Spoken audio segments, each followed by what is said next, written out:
Hi and welcome everybody. Thank you for joining us again today. We're glad you're here. Let's begin with prayer, okay? Father, Mother God, we thank you for this time. We thank you for these beautiful souls here sharing their learnings, their understandings, and your words through them out into the world. And we hope that everybody watching understands that this is a job of service, and we love being here. We love this time together, and we love sharing with them. And for that, for you being here with us, we are so grateful. We say thank you, God. Amen. I'm going old school on us, guys. A new way of thinking. I don't know if you can see it. And it's Charles Roth. So he's one of the older Unity writers. And inside here, it's the chapter that I'm reading from. I'm going to read a little bit, and then we'll talk about it. The chapter is called Hasten Your Healing. This is the importance of will to live is the title of an article that once appeared in the magazine section of an Indianapolis Sunday paper.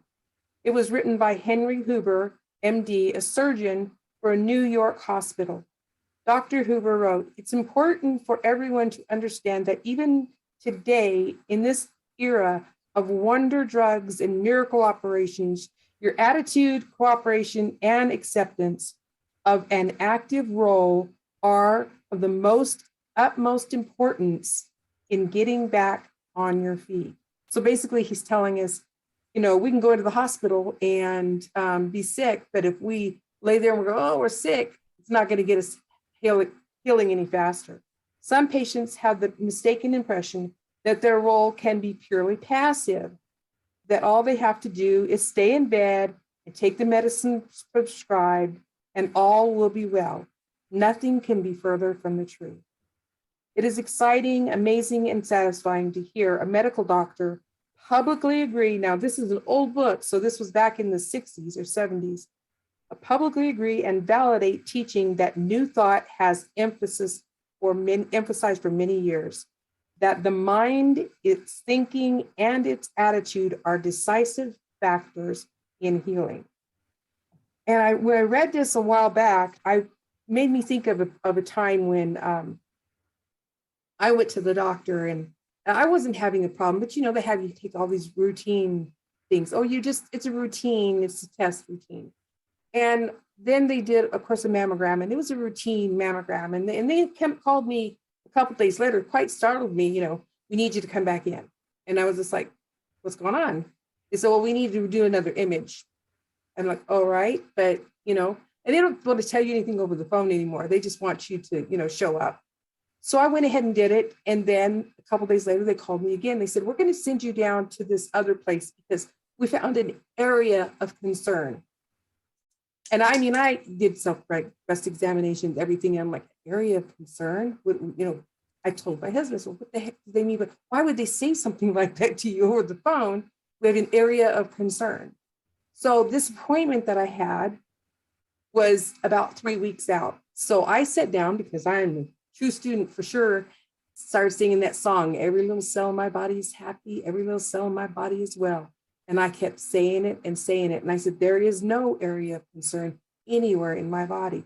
And I affirmed that morning, noon, and night. I had it on auto repeat. When I wake up in the morning, my brain would be singing the song because I was like, this is not happening. It's not going to happen.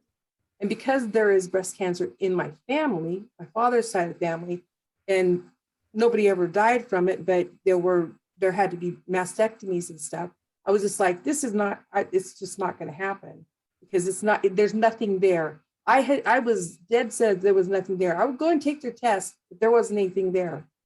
And so I went and took their test, and the doctor called me the next day and said, there's nothing there. It's like that. And I said, I told you there wasn't anything there. And he goes, well, I want to follow up with you in 6 months anyway, because they can only do so much with the insurance. The insurance is only going to put up with so much, right? So then I went back 6 months later, and when I walked in, I said, there is nothing there, and there's not going to be. You're wasting my time and yours. And he's like, well, we still have to do this. Let's just follow up on it, make sure. Again, nothing there. And I told him, okay, now you had your concerns. I get it. That's great. But I'm telling you, it's not possible that it's live inside my body because I am a perfect child of God, whole, and complete just as I am. And you should have seen his face, because he was just like, how dare you claim something like that? And I was thinking to myself, why wouldn't he want me to? Because he's a medical professional. You would think he would be like, anything to make you better.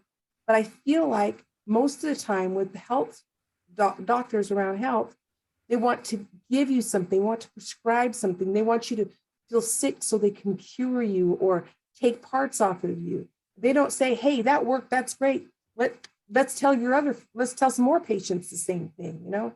So I didn't know if you guys had any experience around an area of concern, or knowing somebody that said, you know, the doctors were like, oh no, we need to look at this. And then you're like, it's not possible. It's just not going to work. So we know as true students, but some of the people that aren't listening out there may not know that we know what we're doing here, what I'm doing here, what you're doing here, what the truth of who we are is. You'd like to share? I'll share. I really like this topic, Becky, and how you presented it in your own experience. And I learned years ago that the subconscious mind doesn't know whether it's a truth or a lie. It only knows what you tell it. So if you have a doctor who says, well, you got stage 4 liver cancer and you got 3 months to live, and if that's what you accept in your mind, then that will manifest itself. And so I was having a discussion with one of my granddaughters the other day, sort of about this topic, about, you know, what you let your brain accept is what you will manifest. So I think that you gave, you know, a really, really good example of that. And I think it was one of the co-founder, Myrtle Fillmore, who healed herself by 1,000 affirmations a day or something like that.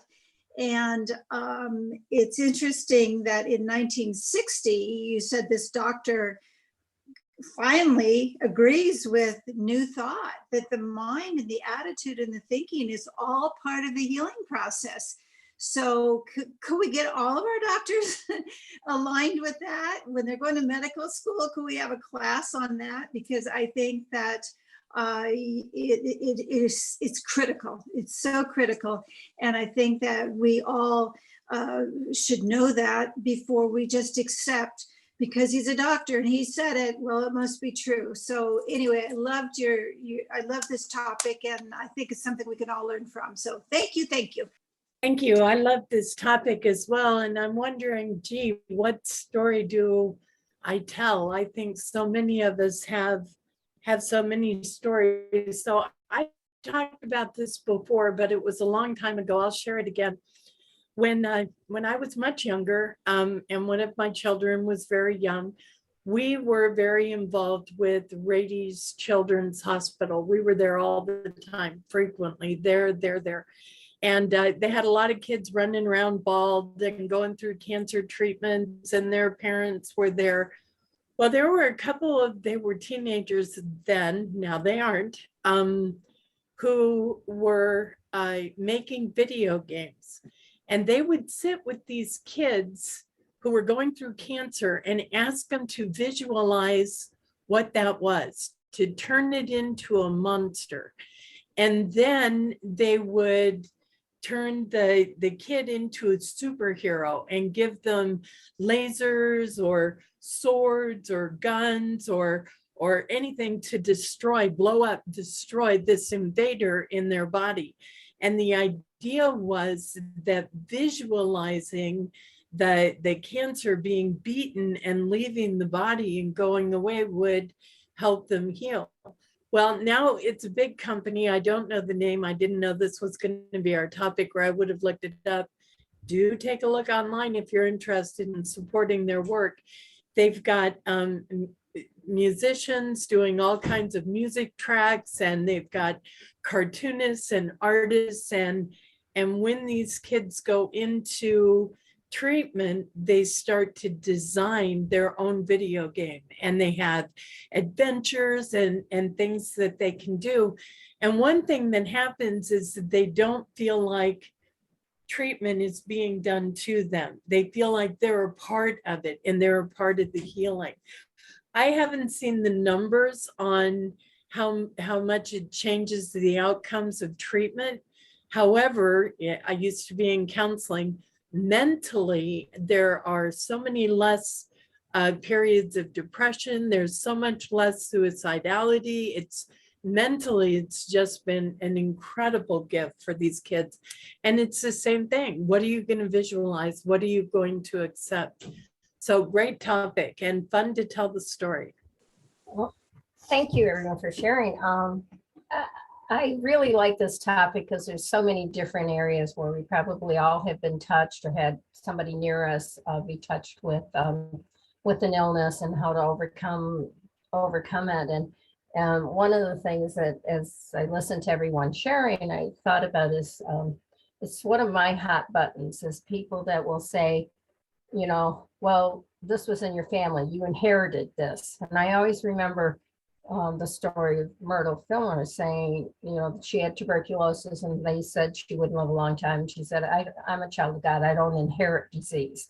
And it just sort of, for me, is like for people to resign, like, well, this, you know, this passed upon me because it was in my family, and buying into that. And it's like, you know, don't buy that, you know, it's not something you want to own. Do you really want to own that illness in your body?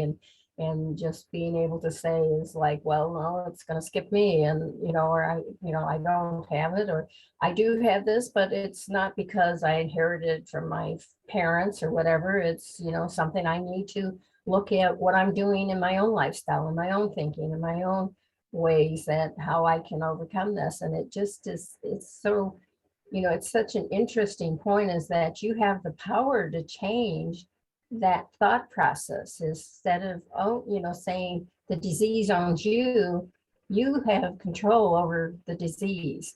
And you have, by setting your mind. And, you know, a few years back, some of the people that have been with Unity will recall that my husband was diagnosed with stage 4 cancer. It had spread through his whole body. Basically, at that point in time, when we saw the doctor, he gave him about 6 months because it was everywhere. And, you know, and one of the things I tell people, you've got to be an advocate for yourself. And I became Dr. Google, and I got into researching, like, okay, where's this disease? What's the things? What's the line of treatment? And we found that there's a research group up in Seattle that, you know, specializes in that rare form of cancer he had. And we sent the information up to them, and they said, we'd love to see him.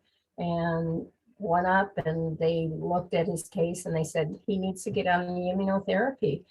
And called his doctor here and said, you need to start him on that. That's the only way he can survive. And today he's in remission, and it totally reversed it. The other thing, that from the minute that was diagnosed, I told him, we affirmed consistently, I am whole and healthy, I'm whole and healthy. And he was still working before he started treatment, and he drives bus. And I used to tell him, every time you turn that turn signal on that goes click, click, click, click, click, click, go, I'm whole and healthy, to the sound of it, I'm whole and healthy, and I'm whole and healthy.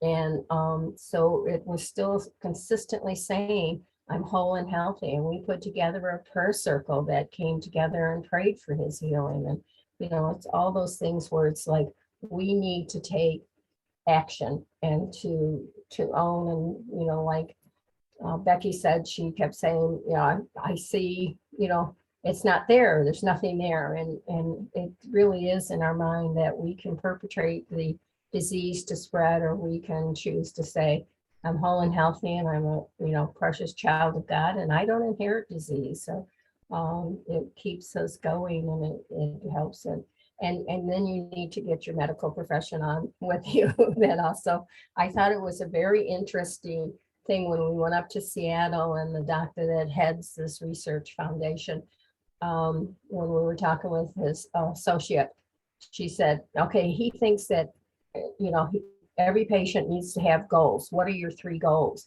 And you know, it really is like, because when you're thinking, I only have 6 months, what kind of goals do I have? And it was interesting to even say at that point in time, what's your goal? You know, set a goal up there and start to visualize it. With while you're going through this illness, that you have, something that you want to, either leave behind your legacy or just start moving towards it, because if you're working towards something, the healing comes with that too. So I just think it's a wonderful topic to talk about. We really do have the control over our bodies and our health through how we think and how we feel. So thank you. Does anybody else have anything they want to share? Okay, well then I will pray us out, and we appreciate everyone coming. So dear God, thank you. And we know that you are the master healer, that through that spirit within, we have the innate ability to bring healing to our bodies, to our mind, that our mind can see us whole and healthy, and that sharing those thoughts with others to be supportive of those who are going through trying times. We know that the blessings are there, and that we thank you for being there for us and among us all the time. Amen. So please give us your comments, like us if you liked what we shared, share your own thoughts or share your own experience of going through having to face some medical crisis and your healings through this. And we hope you join us again, and we look forward to having some time. So have a great one. Bye, everyone. Thank you for joining us, and let's stay connected and grow in spirit. We are on Facebook. Search for Unity Church of El Cajon and follow us and like our posts. You can reach us on YouTube at Unity Church of El Cajon. Please subscribe to our channel, watch our videos, and leave comments, which can help us improve. We are on the web at unityofelcajon.org.